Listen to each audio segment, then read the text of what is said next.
가족 여러분, 서울학생인권조례는 올해로 시행 14년을 맞이합니다.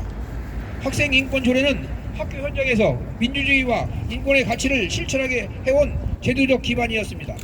학생은 시민으로 성장했고 더욱 협력적이고 학교 존중적 학교 문화를 향해 나아갈 수 있었습니다. 학생인권과 교권은 양립 가능한 가치입니다. 둘 중 하나를 희생시키는 선택이 아니라 공교육을 지탱하는 두 축입니다. 복잡한 교육 문제를 학생 인권의 탓으로만 벌리는 것은 교육의 본질을 유면하는 접근입니다. 우리 교육에 필요한 정치는 편가르기가 아니라 공존과 협력을 위한 충분한 지원입니다. 저와 우리 교육청은 인권 보장의 책임을 포기하지 않겠습니다.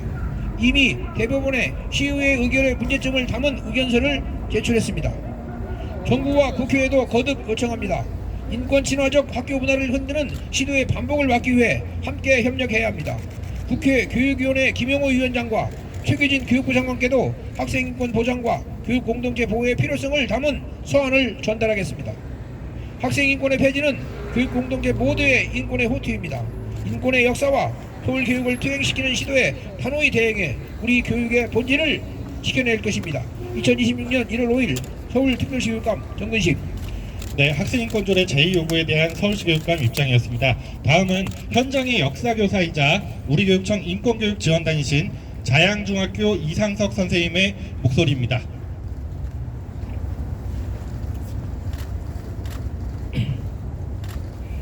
학생인권조례 제정 의도는 단순히 학생의 권리를 늘리기 위함이 아니었습니다.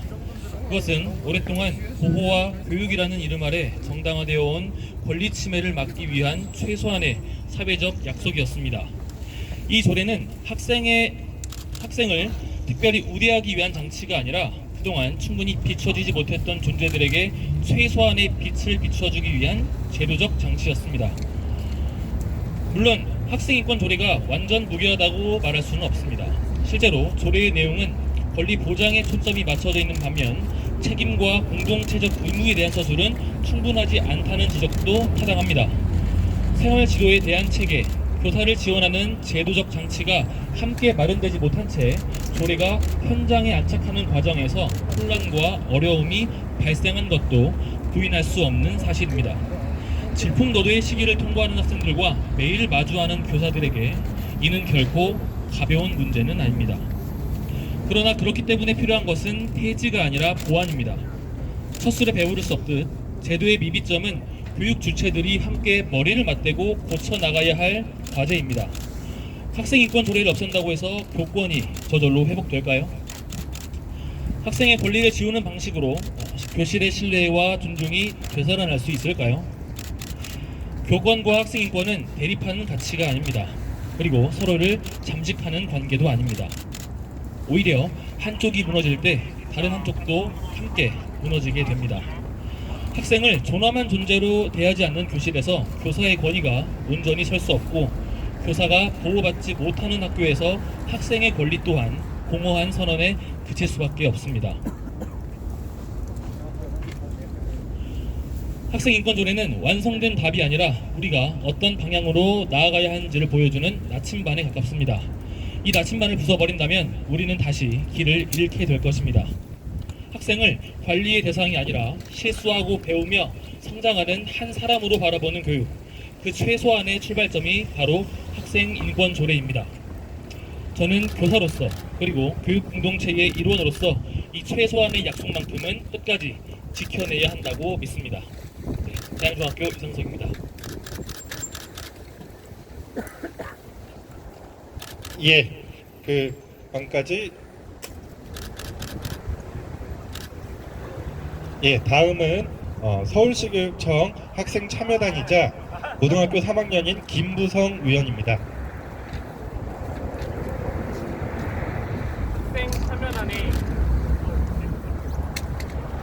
학생 참여단의 김부성이라고 합니다.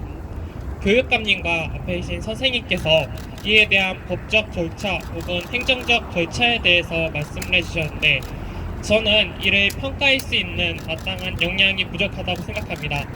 다만 대한민국에서 12년 동안 학생인권조례의 수혜자이자 당사자로서 교육을 받은 입장으로 이야기를 하려고 합니다.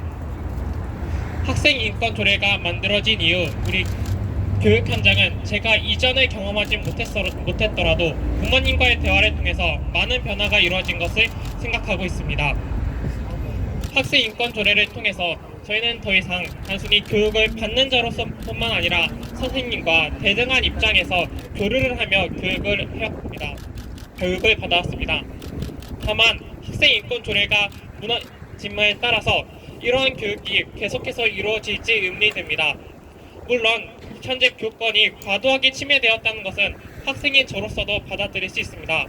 다만 이것이 학생의 인권을 무너뜨림으로써 교권을 다시 세운다면 학교는 단순히 교육의 현장이 아니라 두려움으로 이루어지는 폭력의 현장으로 변질되어질 우려가 있다고 생각합니다. 그렇게 단순히 학생 인권조례를 폐지하는 것이 아니라 교권을 바로 세우는 방식을 통해서 이러한 것이 이루어져야 한다고 생각합니다. 학생 참여단의 김부성이었습니다. 감사합니다. 예, 또 다른 학생 교육 공동체의 목소리입니다. 한성여자중학교 3학년 장효주 학생입니다. 안녕하십니까. 저는 한성여자중학교 3학년 장유주입니다. 학생 인권조례를 정치적 거래의 대상으로 삼는 기득권의 행태를 규탄하고 오늘 교육감님의 제2요구를 환영하기 위해 이 자리에 섰습니다. 저는 학생 인권을 정치적 도구로 이용하지 말라고 중학교 1학년 때부터 발언해 왔습니다. 그때도 학생 인권조례가 흔들리고 있었습니다. 저는 학생은 존엄한 인간이며 인권은 폐지할 수 없다는 가장 기본적인 사실을 이야기했습니다. 그리고 지금은 3학년이 되었습니다. 하지만 놀랍게도 그리고 절망스럽게도 같은 문제를 가지고 또다시 발언하고 있습니다. 그 사이에 바뀐 것은 제 학년뿐입니다. 학생 인권을 정치적 도구로 이용하는 어른들의 태도는 전혀 바뀌지 않았습니다. 학생 인권조례를 폐지하려는 사람들은 말합니다.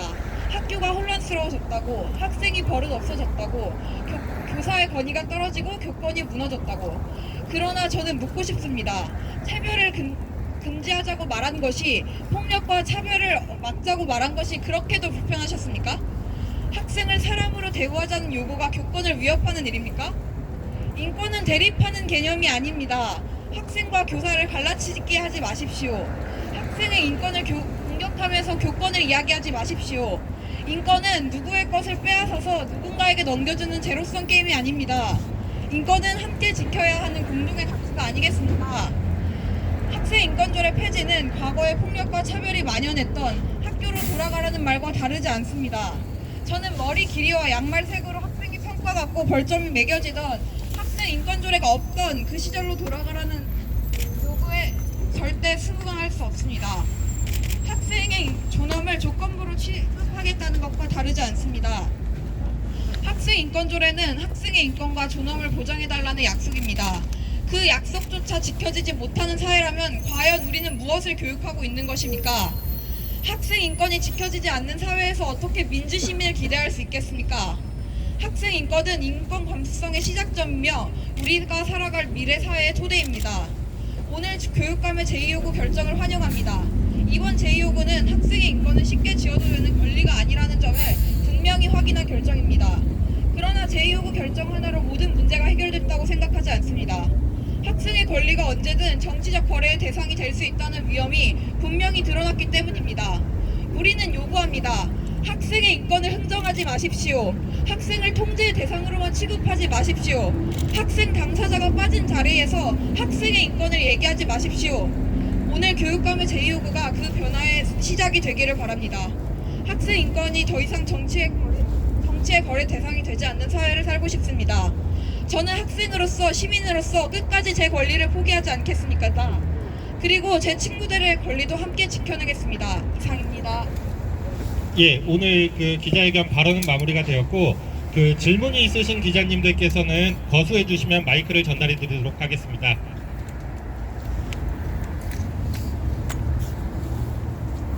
예, 따로 질문이 없으시면 정근식 교육감께서